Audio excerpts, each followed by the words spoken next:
guys! Welcome dito sa Rasana Tarot. Ang reading nito ay for collective for anyone who can resonate sa reading nito. This is a general and a collective reading your energy at this time. Eight of Cups,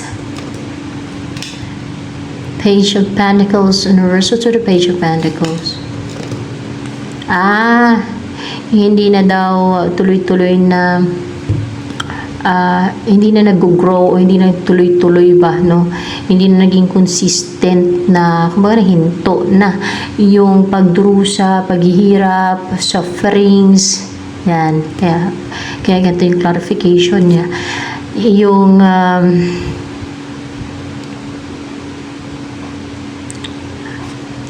Yung parang na left out in the cold ka o na-abandon ka, yung parang nahirapan ka o kaya financial crisis na pinagdaanan mo, yan ang clarification ng Page of Pentacles dyan.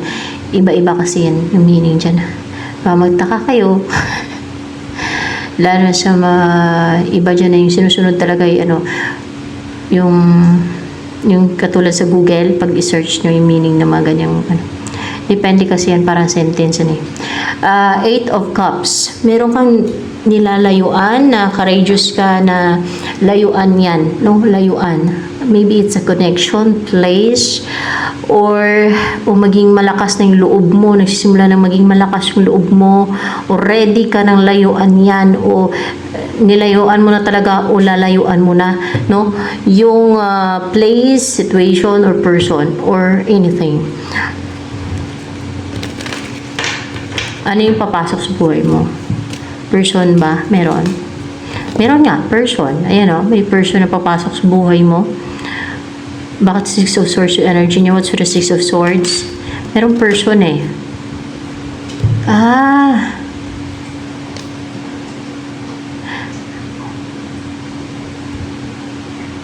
Meron siyang nilayuan. Para stable siya, komportable, para secured and grounded. Para peaceful yung isipan niya, komportable siya, sabi ko na. Kaya yan ang kanyang energy. Meron daw, meron.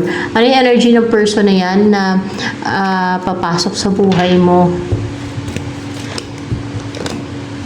Two of Pentacles in reverse. Sama na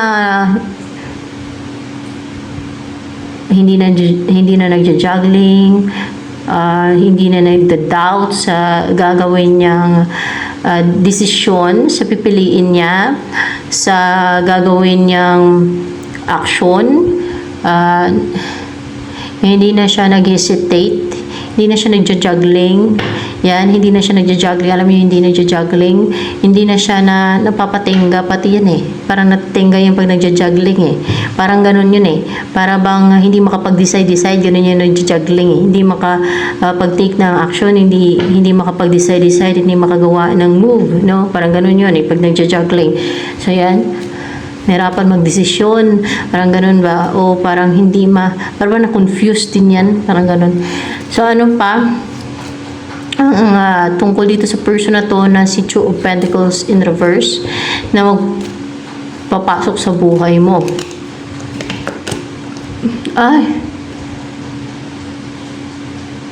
Attractive tong taong to and abundant yung buhay niya. This is someone of pure and brave kasi color red, no? Pero hindi nakaka-intimidate. Madami na attract dito sa person na to, madaming nagandahan o nagwapuhan, ganyan. Kung babae, di madami nagandahan. Kung lalaki, madami nagwapuhan. No? So, ganun. Pwede din mahilig do sa pets, like cats and dogs, no? Mabait siya sa mga hayop. And pwede din yung place na may mga fruits sa paligid nila, para abundant yung fruits, tapos may mga bulaklak, may mga flowers sa paligid, kasi yan ang nandito sa picture. And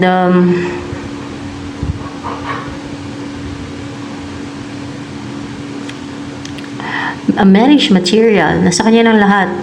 Intuitive, and may self-love, and napaka-good looking, creative, si Venus energy.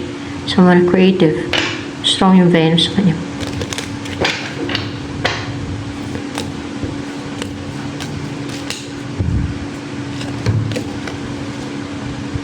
The Fool and the Hierophant.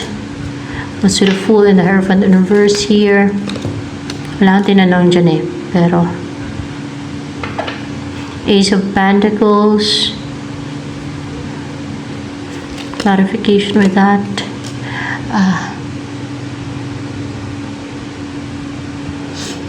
Hindi na fearless and nag-act foolishly yung mga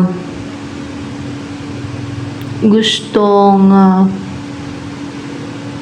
pasunodin ka sa mga rules nila, sa mga paniniwala nila, sa kung ano yung gusto ng paniwalaan mo, no? The Hierophant in reverse. And wala na silang parang manipulation eh. Manipulation to ang ginagawa nila, no? Minamanipula. Hindi. Clarified by Five of Swords. Parang gusto ko lang dominahin. Ayan, hindi lang manipulation, kundi dominahin. Yun ang gusto nila, dominahin ka. Hindi na sila ganun ka fearless na mag-dominate sa'yo. Kasi mga superior nga sila. Kasi Five of Swords, clarified by Five of Swords. Hindi na din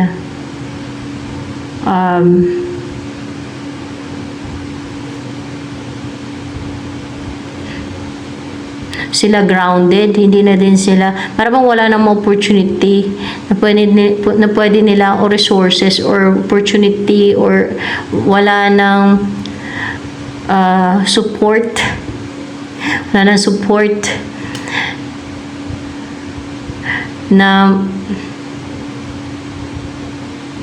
na-attract nila, o wala na tumutulong sa kanila.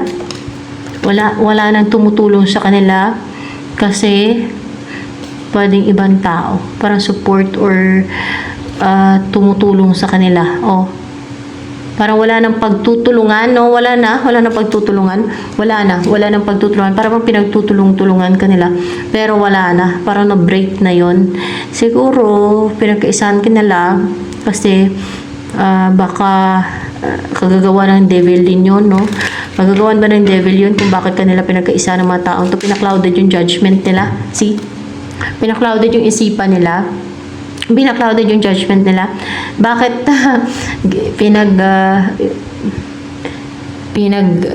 susulsulan sila ng devil, or parang pinaklouded yung judgment nila? Siyempre, sinulsulan yun. Pinaklouded na eh. Tinempt, no? Na siyempre atakihin ka, kung ganun. Or kung ano man ang ginagawa nila sa'yo. Pwedeng ill-wish or kung ano pa. Nagtulungan ka nila kasi pinaklouded ng devil yung judgment nila, yung isipan nila. Parang piniringan, parang minanipula, yan, na para atakihin ka nila, para maging fearless sila, atakihin ka. Kasi kailangan ka nila atakihin. Parang ganun pa, parang binabaliktad na yan ng devil eh. Parang yung pinapaisip sila ng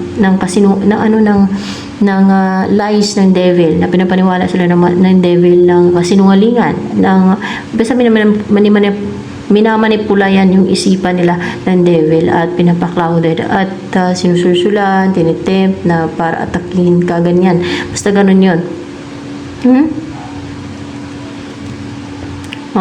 Ayan. See? Kaya, bakit ba? No, tingnan natin kung bakit ba sinusulsulan sila ng devil o minamanipula ng devil o pinaklouded yung isipan nila para atakihin ka, para maging fearless sila na mang-inflict ng harm, mang-atake, o kahit mag-ill-wish, o mang-atake ng kung ano man, witchcraft. Bakit? Dahil may mission ka. Kadalasan may mission ka niyan eh. Pagkaganyan, may mission ka. Dahil may mission ka. Yan ang dahilan. Kadalasan yan, dahil may mission ka, kaya ganyan. Hagawan din ng devil yan minsan. Now you know, sa mga hindi pa alam yan. Dahil sa may mission ka, ganun yun. Para bang gawing difficult ng devil ang path mo, ang way mo.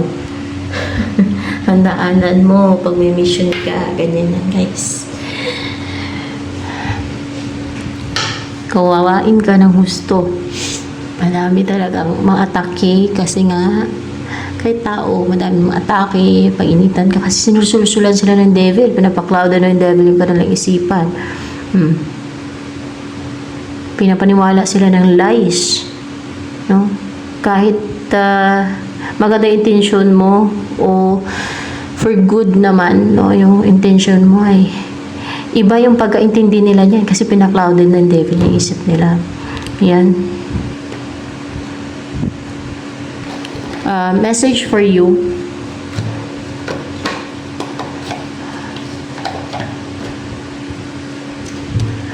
If you want it when you're at boy, when you're strapped, boy, nothing at all. Business venture. Trust and follow through on a new business idea or career opportunity. One more. Isa pa. New home, moving is a step in the right direction for you. Mabubuti sa'yo yung maglipat ka, kung maglilipat ka ng tahanan.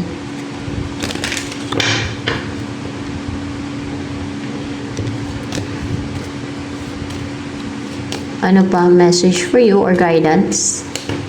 Let's see.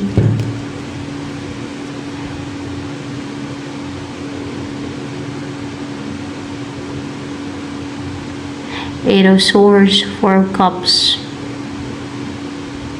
Eight of Pentacles. Merong person na malungkot, restricted, nakapiring yung mata niya, nakapiring yung, nakabayin yung isip niya eh. Parang clouded din yan, clouded yung isipan niya, manipulated ng devil o ng kung anong tao man o ano, restricted, nakabind, hindi lang yung isip niya, hindi lang yung thoughts niya.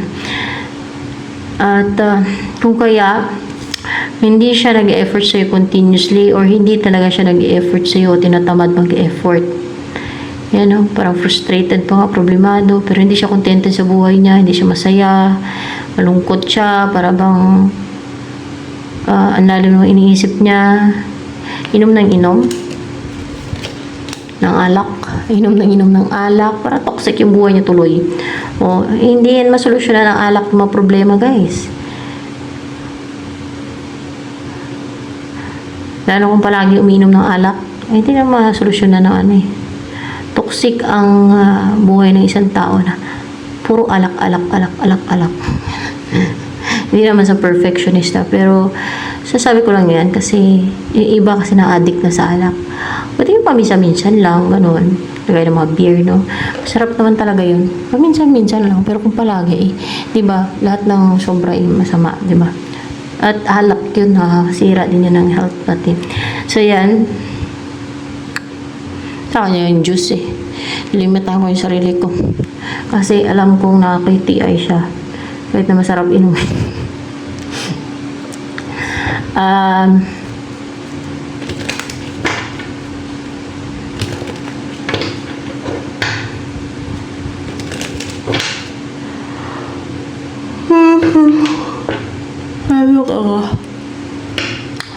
Ano pa ang guidance sa'yo? Maglagay ka ng healthy boundary and magkaroon ka ng self-love, self-worth. Yan.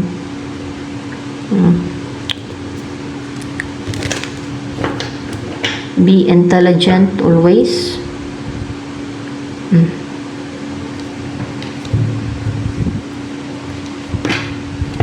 Huwag mong sundin ang nararamdaman mo o yung damdamin mo, yung awa mo palagi. Bakit? Minsan may manamantala ng awa, mayroong abusive na nagkukunoring kawawa, yun pala masama ang kanyang intensyon. May mga ganun, o depende sa situation. Sample ko lang yun. Kaya maglagay ng boundary, a healthy boundary daw. Para hindi ka na mamanipula ng iba. Hindi ka magpadala sa emosyon mo. Dapat utak mo ang paganahin mo. Ganun. Kasi di ba weakness ng tao yung emotion niya, yung feelings niya.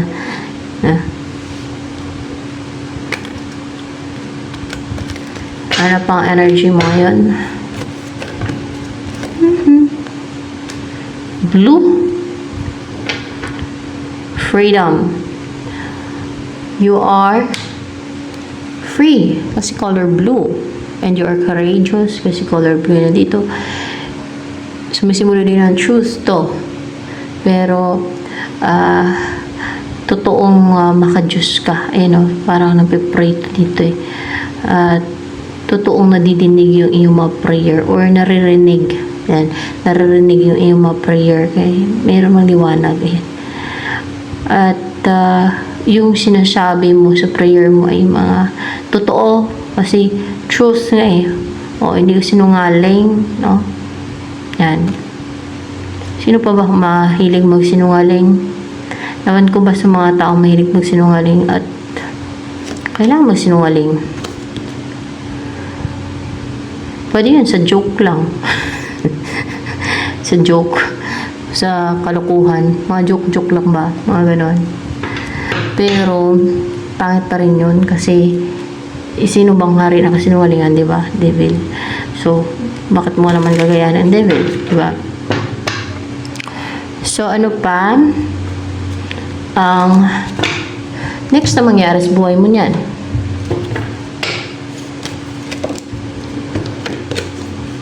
Mountain. Makapamasyal ka sa mountain, no? O you'll spend time palagi sa mountain o titira ka sa mabundok, sa bundok or mamasyal ka lang mag-hiking. Yan ang next na mangyari sa buhay mo. O baka fruit picking ka, mushroom picking sa bundok, pwede din kasi may mga berries din dito or fruits, no?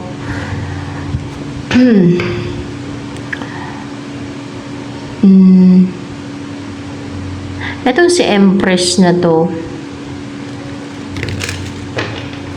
anong feeling siya ni Empress? Kalmado lang, relaxed.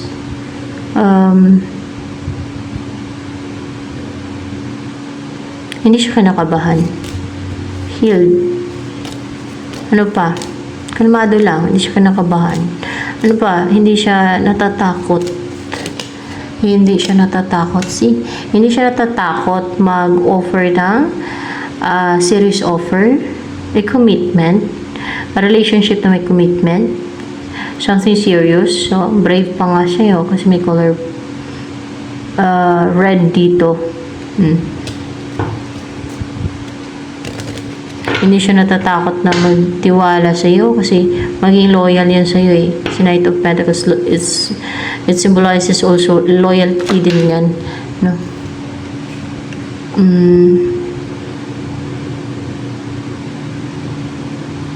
See, clarified by Seven of Swords. Hindi siya Seven of Swords, Seven of Wands, hindi siya natatakot na upright ba to? Nabangga kasi yan. Kasi hindi nga siya natatakot na mag-offer sa iyo ng serious offer. Hindi siya nai-intimidate yan. Ano ang naiisip ni Two of Pentacles or ni Empress na to, no? Si Empress o Two of Pentacles in reverse na gagawin niya sa iyo. Ano naisip niyang gagawin? Upright ba tong the sun na sumabit sa kamay ko? Upright. So, ang maging bold and daring, ang maging positive at ang maging goal-driven na mag-reach out sa'yo. Reach out ba? Na mag-take ng action sa'yo. Ayun, na mag-take ng action sa'yo. Yes, yun yung tamang term. Na mag-take ng action sa'yo. Page of Wands. And Ace of Wands. Ayan. Para maging masaya na kayo together. At ano pa ang balak ngayon ni Empress na yan o ni Two of Pentacles in reverse na yan towards you. Kaya ito ang makipag-unite sa'yo, ang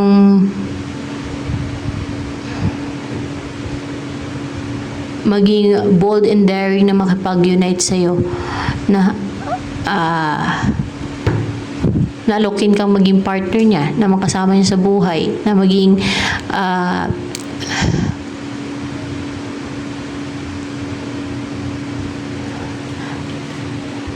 asawa niya. Pwede din, no? Kasi the lovers naman to eh. Yung mamuhay kayong magkasama, na magsumpaan na kayo, na magsama kayo forever, mga ganon. Magsumpaan talaga yan. And then, you will live like this, na hindi kayo nagpapasulso sa devil, na hindi kayo nagpapatempt sa devil, na hindi kayo nagpapatempt sa mga temptation. Yan. Na hindi magtagumpay ang mga devil, ang mga nanunusol, ang mga nang mamanipula, ang nagsusulsul sa isipan ninyo. Yung mga gumagawa ng scheme at deceit, na hindi sila magtagumpay, no? And then, yung puntahan ka niya yun, para pangasawa ka na niya, para magsama na kayo sa isang bahay. Yan, para mapangasawa ka na niya, para magsama na kayo sa isang bahay, o para mapangasawa ka na niya, Queen of Pentacles and King of Pentacles. And then, you will live peacefully. And katulad nito na mag-enjoy kayo sa buhay nyo, yung dream nyong buhay, o din yung dream nyong buhay na masarap na buhay, o masarap yung pakiramdam nyo, enjoy nyo yung buhay, na you will spend time outdoors, sa tabi ng dagat, kasi sa tabi ng dagat to, mag-picnic kayo, pakain-kain na lang mga fruits, no, and inom ng juice, kain ng anong gusto nyo kainin sa tabi ng dagat. Yan. Magsama na kayo, na masaya, no, bilang mag-partner, bilang mag-asawa. King and Queen of Pentacles.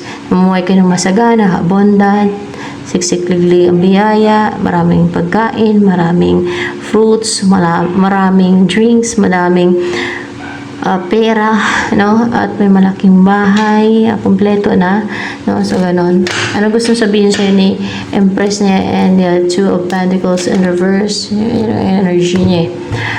Queen of Wands and Knight of Wands in reverse. What's with this? Queen of Wands and hindi daw nag-succeed itong si Queen of Wands na to. Ano ba yung third party ba yung si Queen of Wands? Third party siya.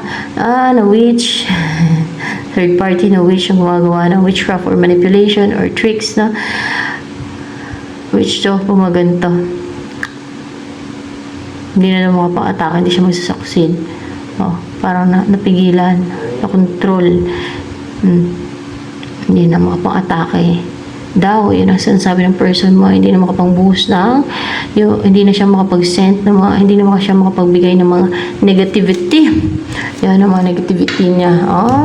Nabubuhos na siya ng negativity niya. See? Positive pa yung buhos ng negativity niya, witchcraft. So yan, ito na lamang guys for collective reading. Ano ba maging buhay ninyo together ni Empress niya or Two of Pentacles? Kakaanak kayo, ano pa? Kakasal kayo, ano pa maging buhay ninyo ni Empress? Okay, meron kayong bubuksan na parang lagusan, pintuan, or pasto na kayo ang may susi nito na bubuksan niyo together. And then, palagi ka makareceive ng letter sa kanya, love letter, or flowers with letter, ganyan. So, ito na lamang guys for collective reading.